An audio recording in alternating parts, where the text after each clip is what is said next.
서점이 미어터지는 불금을 꿈꾸는 책 팟캐스트 금요일 책에 빠지다 지금 시작합니다.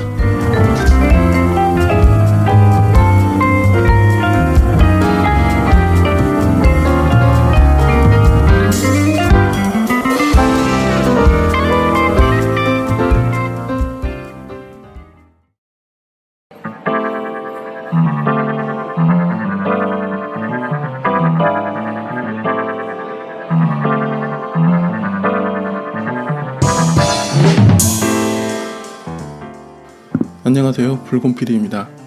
추석 잘 보내고 계신가요? 오늘은 저희도 명절이고 해서 살짝 쉬어가는 느낌으로 준비했습니다. 마침 제가 하고 싶던 코너가 있기도 했고 저희가 미리 녹음해 놓은 분량도 다 떨어져서 이번 참에 저희가 이제 시도를 한번 해보려고 합니다. 저는 개인적으로 잡지를 좋아하는데요, 책을 말하는 잡지들이 아직 그래도 조금 있는 편인데 정작 그 잡지 자체에 대한 이야기는 많이 안 하는 것 같아서요, 어떤 등용문이나 플랫폼 역할만 부여받거나 소수 마니아들에게만 주목받는 것이 아니라 잡지 자체를 말하고 싶어졌습니다. 그래서 제가 즐겨보는 잡지들 중에 꼭 소개하고 싶은 글을 몇 군데 읽어드린 코너를 해볼까 합니다. 코너명은 잡지의 말로 정했습니다.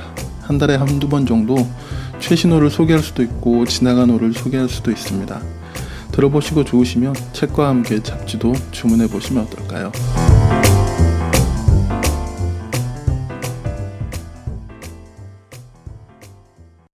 오늘 읽어드릴 잡지는 민음사에서 만드는 리터입니다. 격월간 문학 잡지고요. 2017년 6, 7월호 6번째 호인 6호를 읽어드리겠습니다. 최근에 제가 조혜진 작가님의 단순한 진심을 읽고 너무 감동을 받았는데요. 뒤져보니 리터에서 무려 정세랑 작가님이 조혜진 작가님을 인터뷰한 대목이 있더라고요. 그래서 오늘은 리터 6호의 조혜진 작가님 인터뷰를 일부 읽어드리도록 하겠습니다. 그럼 남은 명절 연휴도 잘 보내세요. 감사합니다.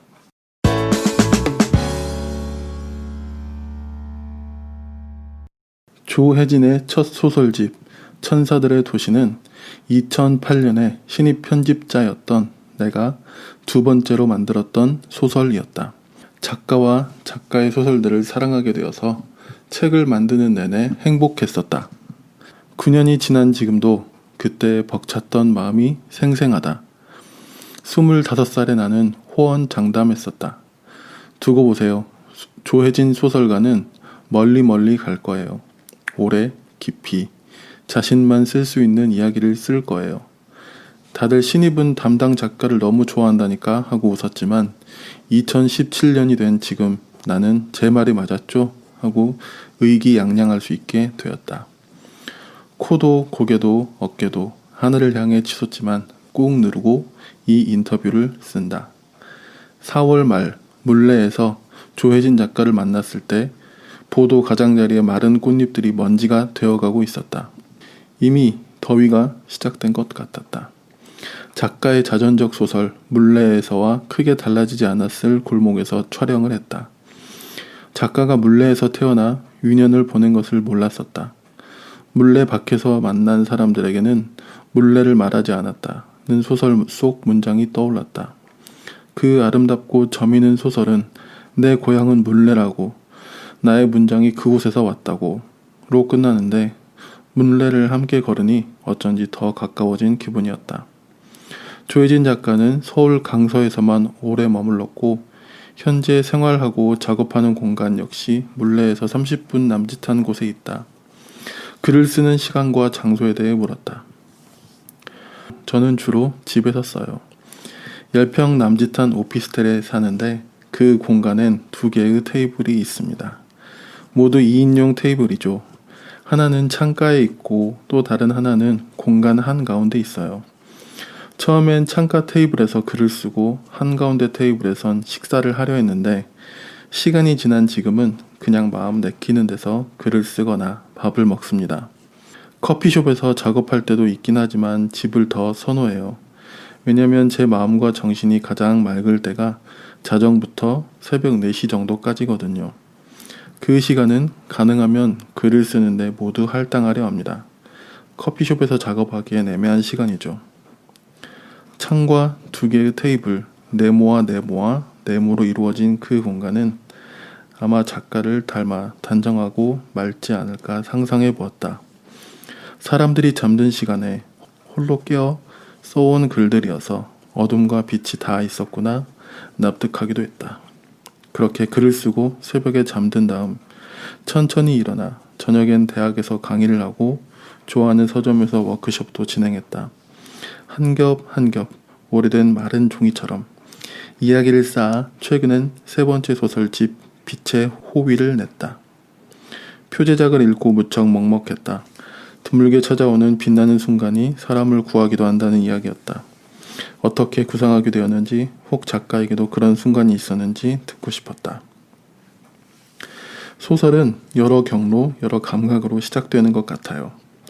폴란드 체류 당시 아우슈비츠를 방문했는데 그때 그 공간을 나오면서 홀로코스트라는 비참한 역사를 글로 쓰고 싶다는 소망을 품은 동시에 죄의식도 느꼈습니다. 비극적인 역사를 소재로 삼는 것에 대한 죄의식이었죠. 세월이 흘렀고 어느 날 서경식 선생의 책을 읽는데 그때의 경험이 소환됐어요. 그 역사가 단순한 소재가 아닌 메시지 자체인 이야기를 찾아가야겠다는 생각을 하게 됐고 권은과 알마 두 여성의 공통된 경험을 구상하게 되었습니다. 질문하신 것처럼 사람을 구하는 빛나는 순간, 그 경험을요. 저에게 빛의 호위의 순간이라면 제 소설을 의미 있게 읽어주는 독자를 만날 때죠. 누군가에게 글을 읽고 쓰고 싶은 마음을 품게 하는 것. 그건 정말이지 경이로운 일이라고 생각합니다. 작가가 되지 않았다면 경험할 수 없는 일일 거예요. 표제작 외에도 마음을 잡아끄는 작품들이 이어졌다.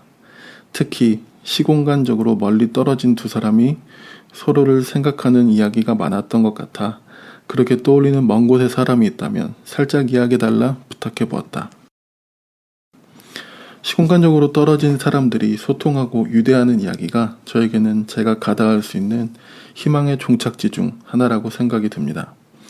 이번 단편집에 그런 식의 이야기가 많아진 건 제 생각이 그렇게 변해서일 거예요. 절망하기는 쉽다고 생각해요. 관계를 비우는 것도요. 그러나 이제 저는 아무런 시도나 노력 없이 절망하고 비우는 인물은 더 이상 쓰고 싶지 않아요. 누군가는 이런 지옥 같은 세상에서 희망을 믿는 건 순진하다고 생각할지도 모르겠어요. 고생을 덜 해봐서 하는 말이라고 추측할지도 모르고요. 그러나 살아있다면, 죽지 않고 살기로 했다면 그 삶에 책임을 져야 한다고 생각합니다. 좀 더 느끼고 표현하고 공감하기 위해 애써야 한다고요. 저는 소설을 쓰는 사람이니 소설 안에서 감각과 공감을 확대하고 있는 것입니다. 이것이 저에게는 삶의 방식일 거예요. 구체적으로 떠오르는 먼 곳의 사람은 없지만요. 작가의 대답을 듣고 있으니 나도 절망 없이 비웃음 없이 삶의 책임을 지며 살고 싶어졌다. 조혜진 작가는 만날 때마다 그런 마음을 불러일으키는 사람이다. 쓰디 써진 안쪽이 중화된다. 먼 곳으로 향하는 희망만큼이나 한국 현대사에 대해서도 천착한 소설집이었다. 현대사의 폭력적인 사건들에 상처받은 인물들이 다수 등장했다. 소외되고 고통받는 인물은 쭉 써왔는데 역사적 사건에 관심을 갖고 그것을 소설에 적극적으로 반영한 지는 그리 오래되진 않았습니다. 여러 경험을 통과하면서 그러니까 정의롭지 못한 정권과 비겁한 기성세대와 잘못도 없이 죽어간 생명들을 목격하면서 증언의 역할에 대해 조금씩 생각하게 된 것 같아요. 그런데 소설은 알려주고 가르치는 장르는 아니잖아요.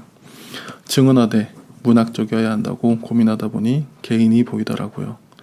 동백님 사건이랄지 제1교포 유학생 간첩 조작 사건을 알려야 한다는 마음은 접어두고 그 사건에 휘말린 개인을 찾게 되었죠. 동쪽 백의 숲이나 사물과의 작별은 그렇게 시작되었습니다. 최근엔 이름도 기록도 없이 사라진 사람에 대해 관심이 많고 또 작업도 하고 있습니다. 작년부터 올해까지 저를 가장 격하게 흔들어 놓은 이야기는 라줄로 네메스 감독의 사울의 아들이었어요.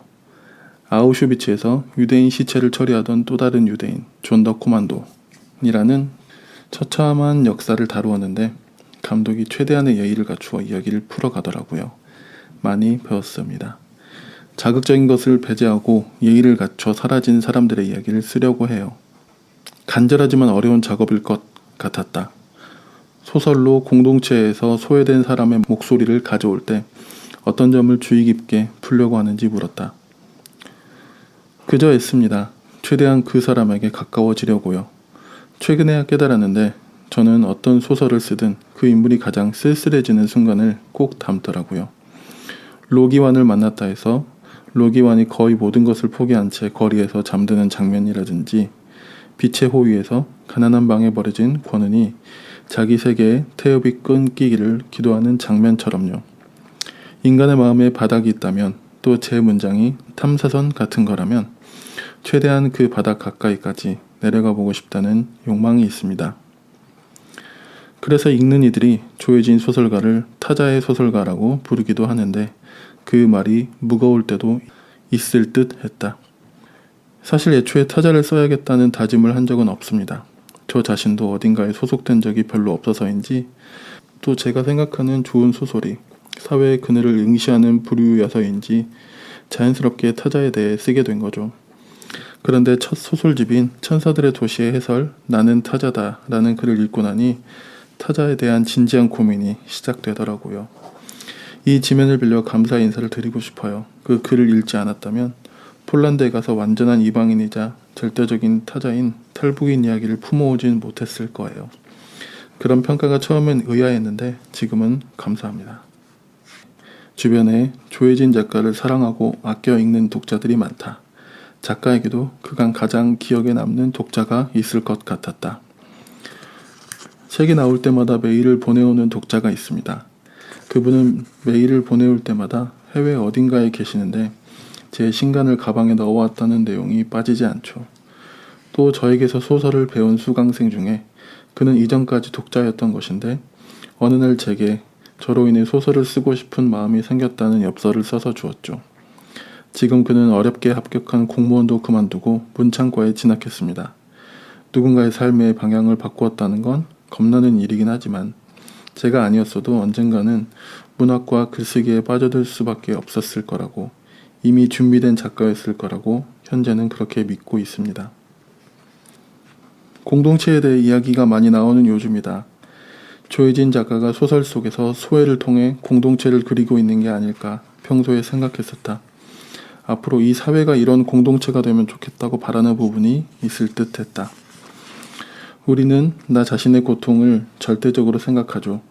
그래서 타인도 나와 같은 분량의 고통을 겪었거나 겪고 있다는 걸 헤아리지 못하고 가끔은 그 자체를 끔찍하게 생각합니다. 타인을 무시하고 함부로 대하고 아무렇지도 않게 상처를 주는 건 그 사람이 나보다는 덜 아플 거라고 생각해서겠죠. 제가 소설을 쓰는 사람이다 보니 내 인생이 이미 소설인데 왜 소설을 읽어야 하느냐 라고 말하는 분들을 자주 접합니다. 그런 마음으로만 이루어진 공동체는 덧없다는 생각이 들어요. 타인이 나와 같은 성분의 고통과 존엄함을 갖고 있다는 걸 늘 인지하는 공동체가 제가 생각하는 이상이죠. 공기가 유난히 나쁜 날이었지만 햇빛은 상관없이 좋았다. 그 햇빛이 조혜진 작가의 옆모습에 앞모습에 떨어지는 걸 지켜보고 있으니 오래 지녀온 애정이 작은 펜던트처럼 가슴 안쪽에서 흔들렸다. 내 작가, 내가 확신을 가지고 좋아하는 내 작가. 사진작가님이 재킷을 벗고 촬영해볼까요? 묻자 흰 고양이를 키우는데 검은 옷을 입어서 하고 당황해하던 모습까지도 웃음 짓게 했다. 그 흰 고양이의 이름은 나무라고 리터 이번호가 반려동물 특집이라고 하니 말해본다. 작가가 슬프거나 힘들 때 평소와 달리 더 물끄러미 바라봐주는 고양이라고 한다. 부끄러워서 조혜진 작가에게 고백하지 못했지만 내게도 빛의 호위의 순간이 있었다. 몇 년 전의 봄 조혜진 작가와 둘이서 돗자리와 과자를 가지고 선유도 공원에 간 적이 있다.